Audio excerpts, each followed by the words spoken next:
Assalamualaikum warahmatullahi wabarakatuh. Oke, saudara-saudari sekalian yang selalu diberi nikmat rezeki oleh Allah Subhanahu wa Ta'ala. Selamat bertemu kembali di channel Gus Santri Spiritual. Saya akan melanjutkan kisah nyata sejarah pendiri dan berdirinya pondok pesantren tertua di wilayah Sidoarjo, Jawa Timur ini. Semoga kita bisa dapat mengambil hikmah dan pelajaran yang sangat berharga dari para ulama-ulama yang berjasa besar dalam syiar agama Islam di Nusantara ini. Judul konten video kali ini adalah Titipan Salam dari Rasulullah Muhammad SAW untuk menantu dari putra pendiri Pondok Siwalan Panji Sidoarjo. Untuk selengkapnya silahkan tonton video ini sampai selesai ya. Bismillahirrahmanirrahim, selamat bertafakur dan mendengarkan. Masa periode kedua dan rintisan pondok pesantren Siwalan Panji dan pengembangan sanad ilmu maupun keterikatan nasab. Pondok pesantren yang terletak di desa Siwalan Panji, Buduran, Sidoarjo itu terbilang pesantren tertua di Jawa Timur setelah pesantren Sidogiri Pasuruan. Pesantren yang setelah babat alas dalam kurung pendiriannya dilakukan Kiai Haji Hamdani dan diteruskan oleh kedua putra beliau, yaitu Kiai Haji Abdurrahim dan Kiai Haji Yakub, yang berkembang dan menjadi rujukan ilmu bagi santri-santri saat itu. Yang kemudian santri-santri tersebut menjadi ulama-ulama yang cukup disegani karena ilmu dan karomahnya, dan juga menjadi salah satu saksi sejarah penyebaran Islam, dan melahirkan ulama-ulama besar Nusantara, dan menjadi satu dari sekian sumber mercusuar ilmu di penjuru negeri-negeri Islam. Kiai Haji Abdurrahim yang lebih banyak melakukan pengajaran kepada santri-santrinya di lingkungan pondok pesantren Al-Hamdaniyah Siwalan Panji, yang beliau, Kiai Haji Abdurrahim, dikenal juga sifat abid, ahli ibadah, warok, berhati-hati dalam segala hal, mujlis, ikhlas melakukan segala hal, menurun dari sifat yang dimiliki abahnya, Kiai Haji Hamdani, yang menjadikan mampu mencetak santri-santri beliau menjadi orang-orang yang berilmu dan berakhlakul karimah. Kezuhudan dan kebiasaan beliau yang selalu bermunajat kepada Allah Subhanahu wa Ta'ala dengan tidak lupa mendoakan santri-santrinya agar ilmu-ilmu yang beliau sampaikan atau ajarkan ke santri-santrinya menjadi ilmu yang bermanfaat, menjadi senjata utama dan ikhtiar batin setelah ikhtiar dohir dalam mengajarkan ilmu ke santri-santri beliau.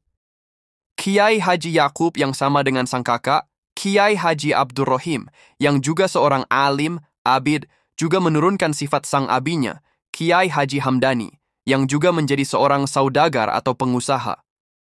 Kejelian beliau, Kiai Haji Yakub, yang dikaruniai kejelian dalam melihat peluang, baik peluang dalam berusaha atau berdagang maupun peluang dalam melihat potensi seseorang yang bisa dididik dan dikembangkan, rupanya terbawa juga dalam melihat peluang potensi santri-santri beliau yang bisa dididik lebih intens dan menjadikan kader-kader pejuang ilmu dan menjadi ulama-ulama besar.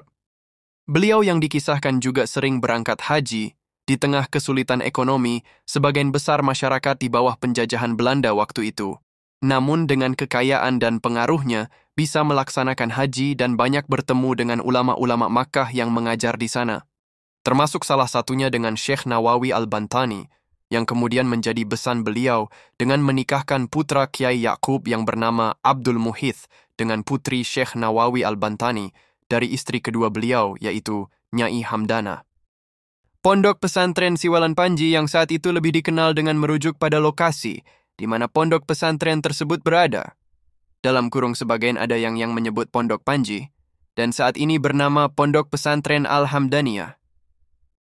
Pada masa rintisan di generasi kedua di bawah pengasuhan masyayikh dari Kiai Haji Yakub Hamdani dan Kiai Haji Abdurrahim Hamdani, Pondok Pesantren Siwalan Panji tercatat mengalami perkembangan sebagai pesantren yang menjadi rujukan ilmu di masa tersebut.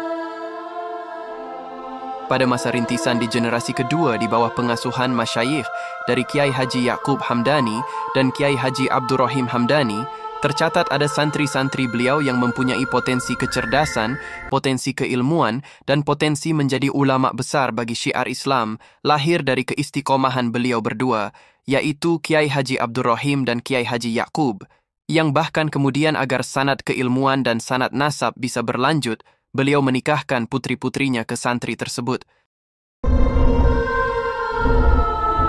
Santri-santri yang tercatat bersambungan sanad nasab ke beliau yaitu Kiai Haji Muhammad Khozin bin Khairuddin dan Kiai Haji Hashim Asy'ari bin Asy'ari.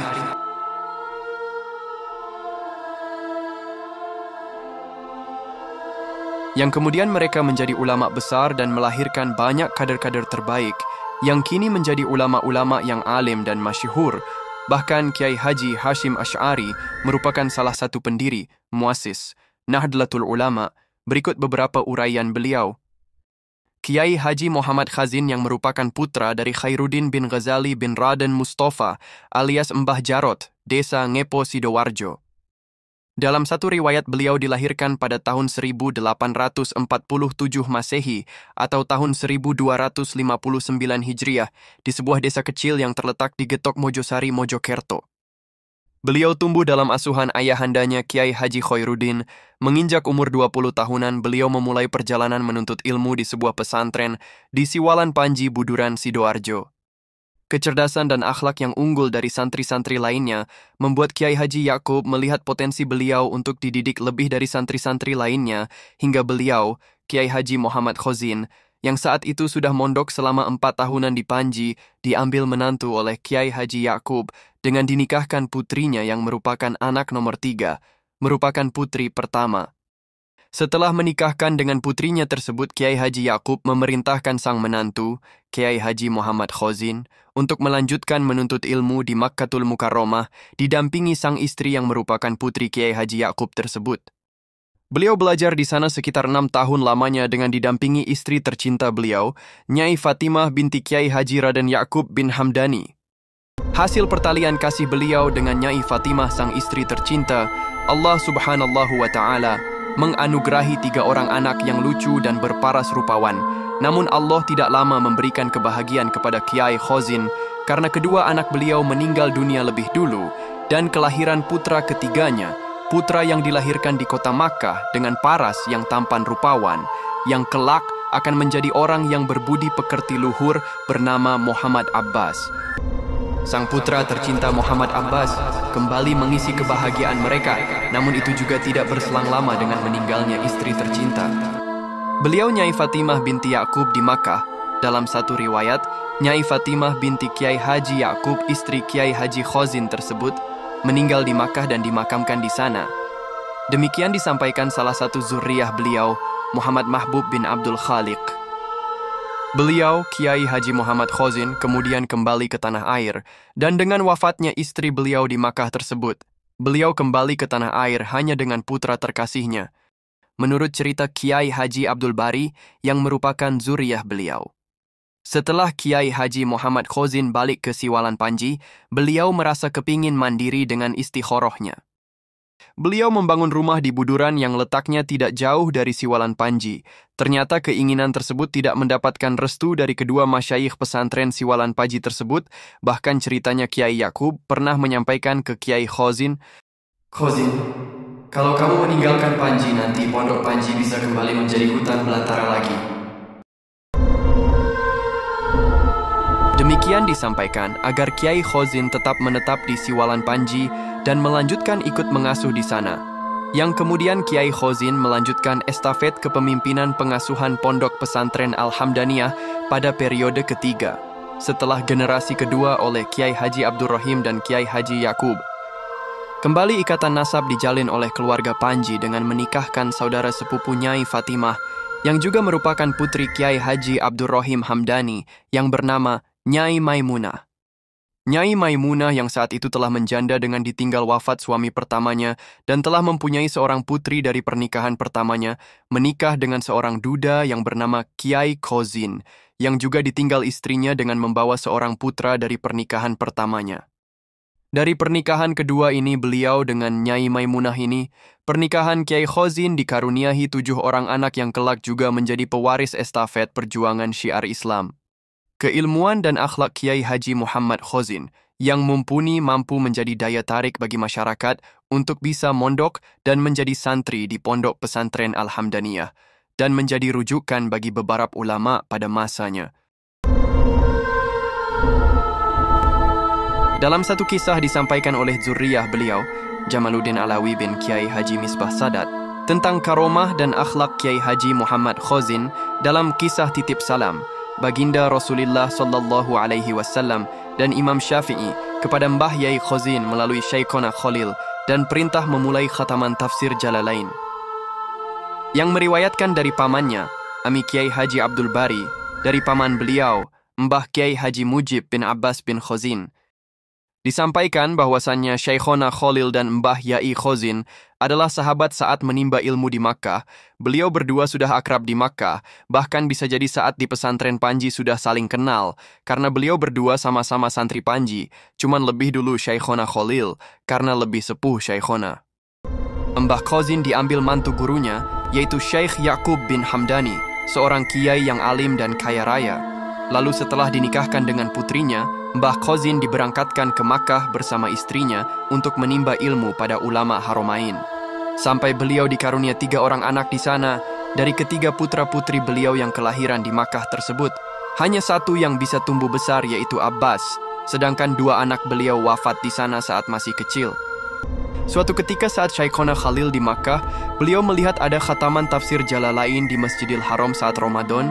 Beliau berangan-angan, betapa mulianya andai di Jawa ada khataman tafsir Jalalain saat Ramadan. Akhirnya beliau bertemu, entah terjaga atau lewat mimpi, dengan baginda Rasulullah sallallahu alaihi wasallam dan Imam Syafi'i. Baginda dawuh kepada Syekhona, "Sampaikan salamku kepada Kiai Khozin Panji, bilang kepada dia agar memulai khataman tafsir Jalalain Ramadan depan." Akhirnya ketika beliau pulang ke kampung halamannya, di pesantrennya, beliau bilang kepada para santri, "Siapa yang tahu Kiai Khozin Panji?"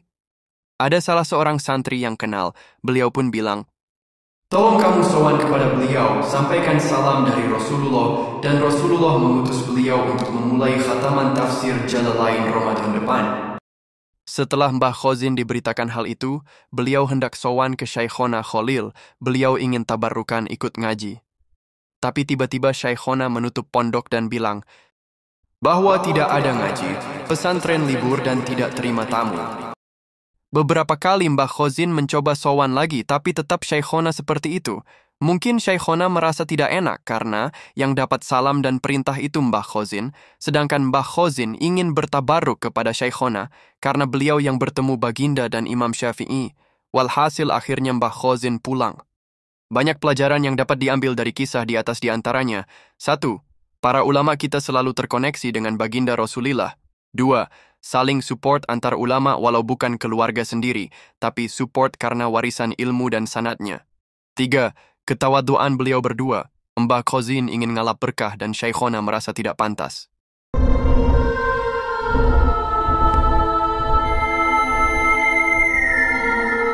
Historis asal-usul kelahiran Mbah Kiai Haji Hashim Asy'ari Tebu Ireng Jombang, sampai perjalanan mencari ilmu ke beberapa ulama, baik di bumi Nusantara maupun luar Nusantara. Kiai Haji Hashim Asy'ari lahir di Desa Gedang, sekitar 2 km sebelah timur Kabupaten Jombang, Jawa Timur. Pada hari Selasa Kliwon, tanggal 12 Zulqa'dah, tahun 1287, atau bertepatan tanggal 14 Februari 1871 Masehi.